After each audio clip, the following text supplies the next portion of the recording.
turning it and carry it down about 3/4 of the way down the quarter mile. The faster you go, your helmet closes in on you. You can feel the wind, you can feel the horsepower, you can feel the noise. There's a brief point at the top of the track where really all you can feel is just like you're soaring through space at an extreme speed, you know, and you can just feel the wind and everything just kind of gets quiet almost. It's quite a feeling. And set the front wheel down at maybe 180 or 85 miles an hour, and a puff of smoke will come off the wheel like an airplane landing. So they're quite exciting to watch.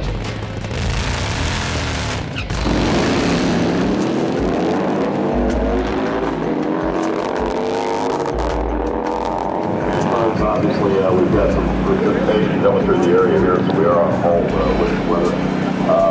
Beer tent is open here on the pit side, so if you'd like to stop by those two legal drinks, you can stop by the beer tent on the pit side.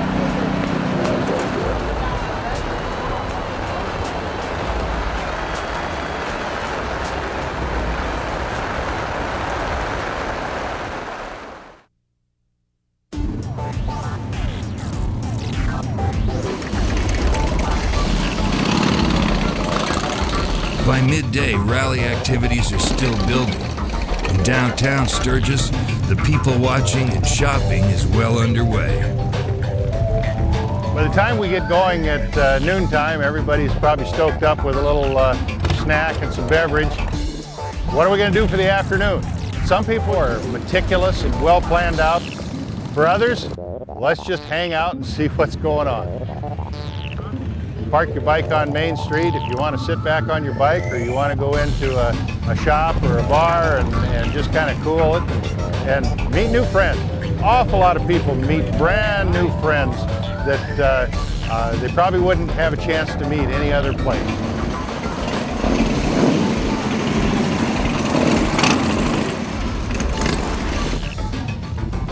The crowds go up and down, but that afternoon, it's unreal.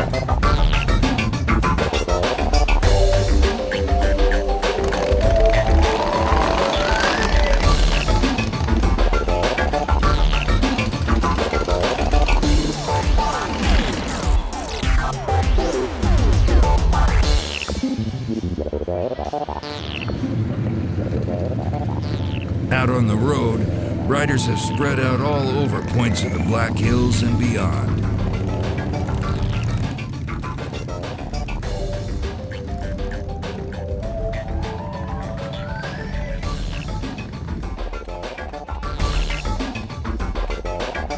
What is perhaps most impressive about the huge number of people here is the politeness and accommodating spirit everyone extends to one another.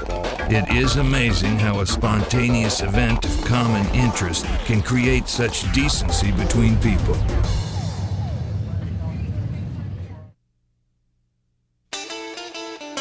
Motorcycling grew on the notion that it was always a way for an individual to make a statement. Today, the creative aspects in motorcycling are huge. The Sturgis Rally resonates this in many ways, including artistic expression, and the forefront of this is the three-dimensional art you can ride.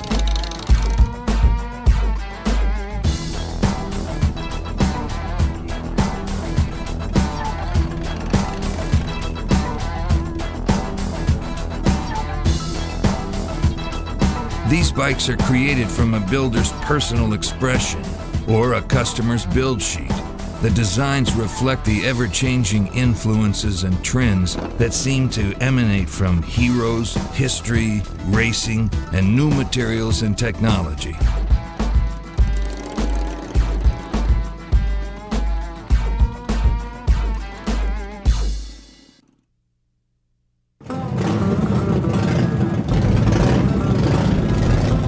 Midday is a great time to take the 30-minute ride from Sturgis to the town of Lee. It is a place with real small-town charm and history.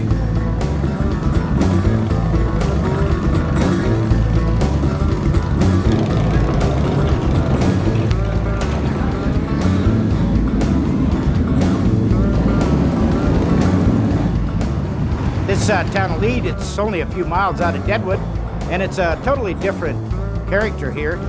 A lot of history with gold mining. 136 years worth of gold mining history.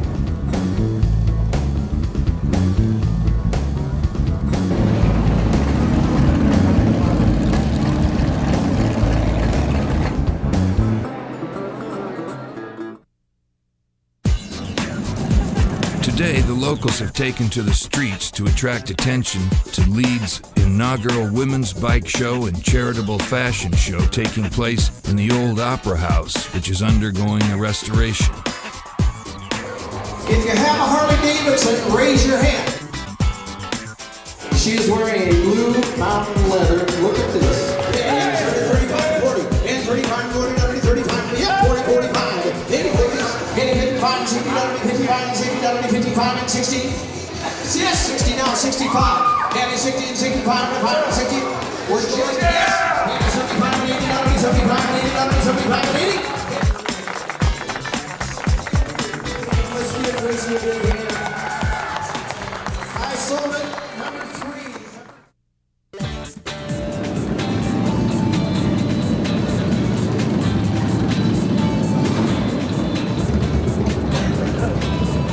I dig Lead because it's the biker chick capital of the Sturgis Rally. I have my 1956 Panhead here. It was once owned by Sylvester Stallone, and I bought it and rebuilt it. Actually, my husband Mike did.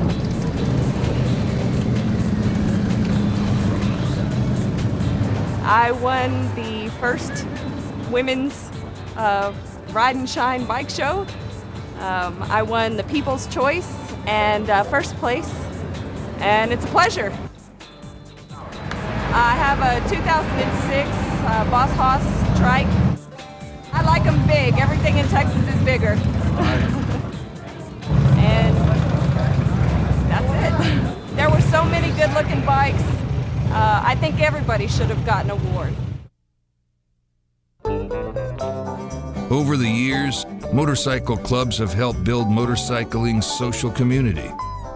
Here in Sturgis, the Jack Pine Gypsies' involvement in the rally goes back to the beginning in the 1930s, when racing and its stars were the big crowd attraction. And the flag, sweet music to the spectators' ears. The thing about the rally is it was a motorcycle rally built around motorcycle racing.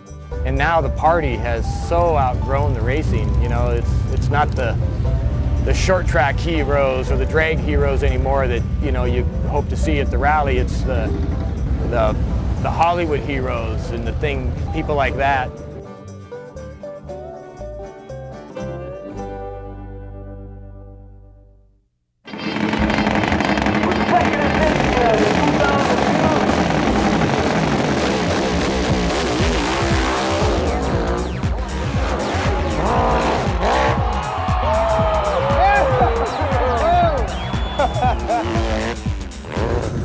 The feel here, the atmosphere, the venue is awesome here. I mean, we got the greatest riders basically in the world here coming to race against each other, put on a great show for everybody here at Sturgis.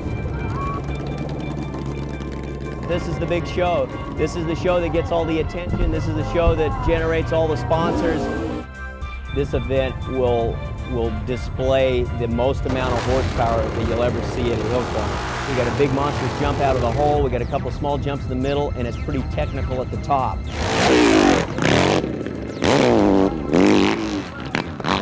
you're gonna see some bikes, they're gonna drift off right, and they may be scraping them out of the trees up there. The main thing with this hill, it's so short, and you gotta go so fast that you gotta be on your game and you gotta hit every jump just right in order to get over it fast. Sport of hill climbing was actually one of the first forms of motorcycle racing in the world. Back in the 20s, it was very much represented by the factories. Harley Davidson was involved, Indian was involved, where it started in America and it's an export from America, and everybody's very excited and they're very excited to be a part of it around the world. My hat's off to all these guys here. I mean, you got 7-time national champion Dave Watson. You got 4-time national AMA champion Tiger Strength. I mean, everybody's here. You watch Travis Whitlock, Dusty Beer. Them guys are unbelievable at going up rock ledges and walls and things like that. Dusty's just your basic workhorse, just Group muscle, throws the bike wherever it needs to go and puts it over the top. Travis is I'd say he's the Jeremy McGrath, Michael Jordan, Tiger Woods of the sport. I've done this my whole life. It's kind of second nature. I don't get real excited on the outside anyway. On the inside, when you get on the line and you're sitting at the bottom of the hill, it's pretty adrenalizing. From one well-known name in the sport to another, Robbie Peterson's from a venerated family in the sport. He rides a 200-horsepower Harley-Davidson-based V-twin in the unlimited class. He came from the ranks of what some people say is the next wave of hill climbers, motocross. I enjoy these hills with the jumps. They're pretty cool. There's a lot of timing and a little bit of motocross background needed, and I kind of excel at that. If you want to win a championship, you got to be in the top 5 or top 3 at least every event. If we could be a little more consistent, it'd be good. The steady hand of consistency on this team is from Robbie's dad, Kerry Peterson, a huge champion in the sport for 35 years. Got an award from Dirt Rider magazine in 1999. They awarded me with Best Hill Climber of all time, and that was a good time to hang it up. I support my 2 sons, and they're doing very well in the sport and very excited about that. Kerry won many championships and first immersed his son Robbie into hill climbing at the sport's historical mecca, the legendary Widowmaker in Draper, Utah. Widowmaker's the big one, and to be able to go watch Dad win those titles there and to ride there as a little guy myself, it was great.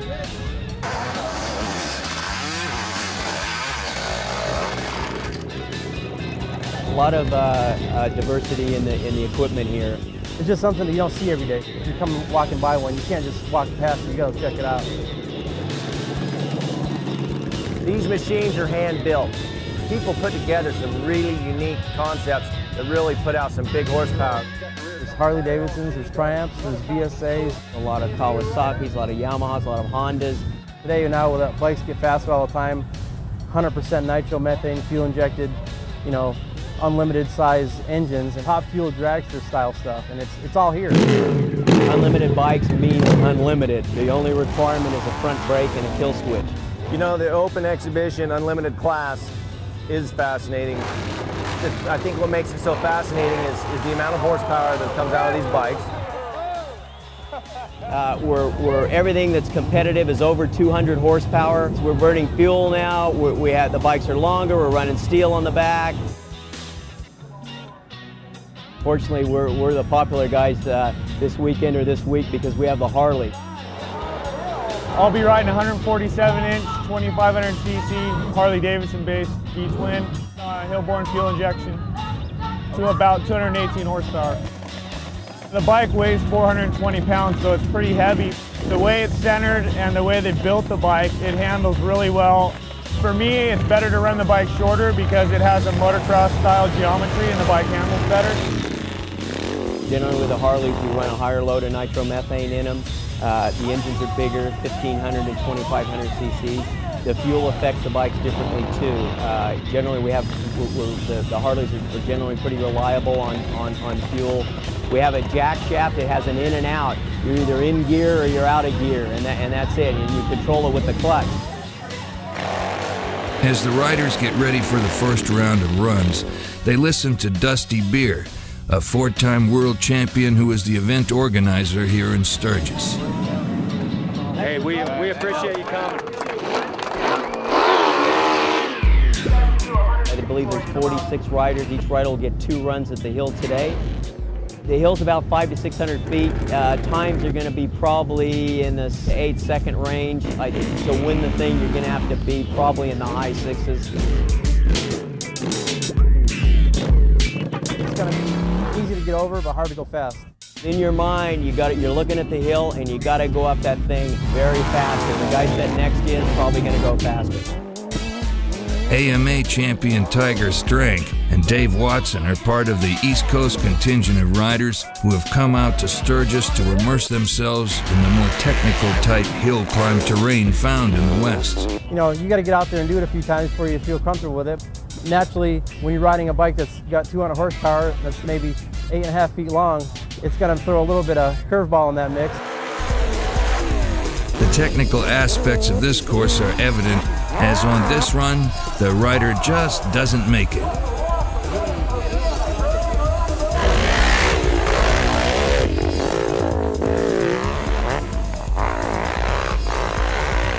And this rider almost makes it.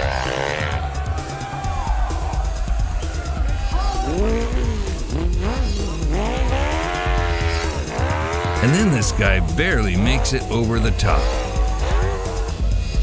Up on a big hill in Utah, a rider once said to a journalist, "Riding these bikes is like riding a hand grenade being chased by a chainsaw." In good hands, these bikes are liquid and fluid until they stop, and your task goes from piloting a rocket to wrestling an unwieldy 400-pound, 8-foot-long bike back down the hill yourself. And then there is number 2 in the nation, Utah's Jason Smith, a rising star in the sport.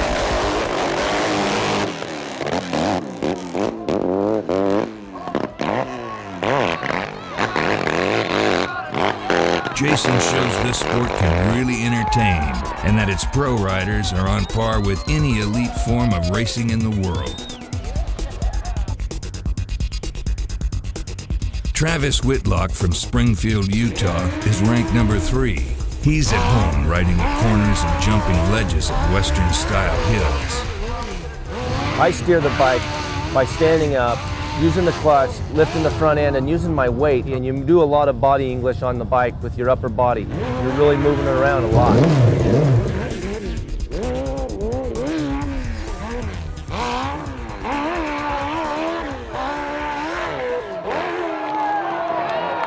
Travis coming up just a little short, 9.88.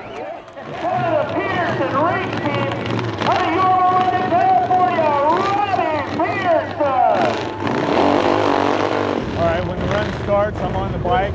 I go down and I do a burnout usually. Come up to the starting line and get focused on where I'm going to go. You got to be really committed at the bottom of the hill. It's about a 35-foot gap. So right off the start, you're committed to jump that thing.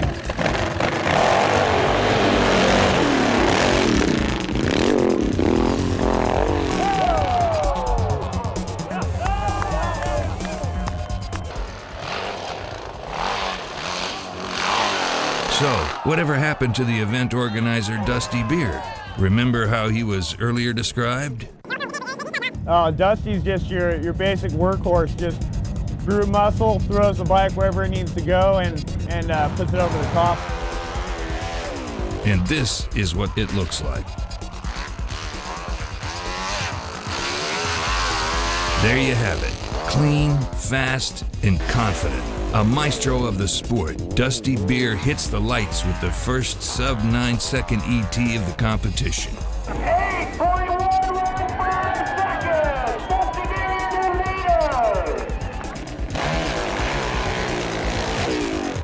leader. With the high visual appeal of the sport, the sheer athleticism and professionalism of its competitors, hill climbing should be the next big thing.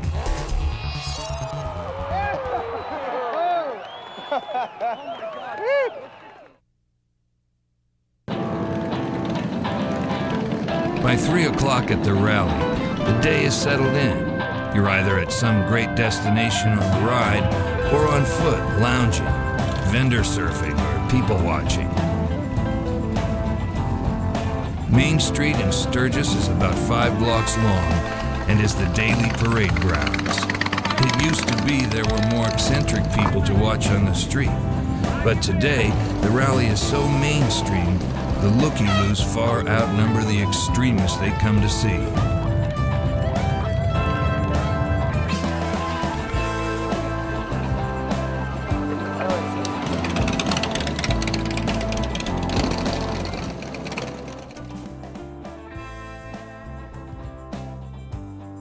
For those doing the creative work behind the scenes, the musicians, the tattoo artists, to guys like Tony Fortier over at the Knuckle, the later afternoon is a time to keep on pushing. I got a master there. You gotta do everything around here?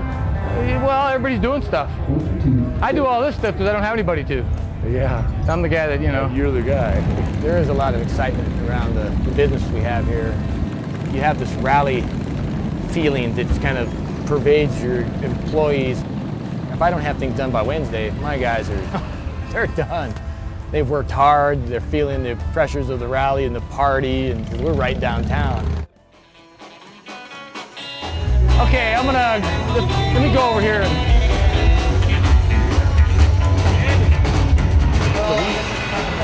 You see that nice stand-up bass he has out there?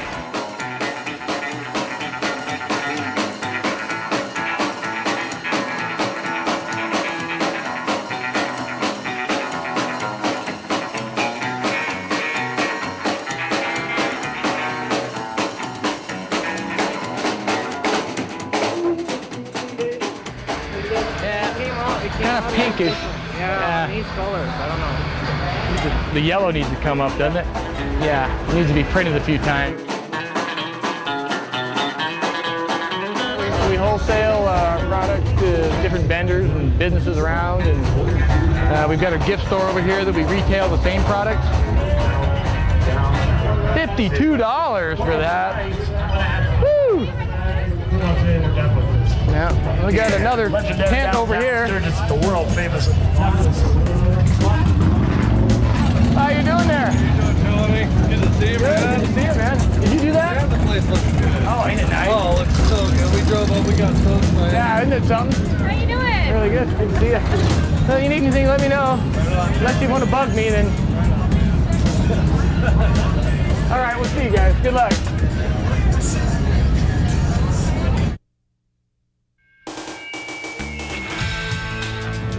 My fascination with tattooing is really all the way back to the art background. I'm an artist by trade before I ever became a tattoo artist. And I'm strange for a tattoo artist. I have 2 degrees. I have a bachelor's in English, and I have an associate's in human services, which is like social work. And I'm very much a people person. And I found that tattooing is the one form of art that I can do all day, make a living at it, and be around people. Any other art form, you pretty much need to be a recluse. But it is kind of, in a way, kind of an empowerment thing. You know, people get to say, this is my body, this is what I want to do with it, and I can do that.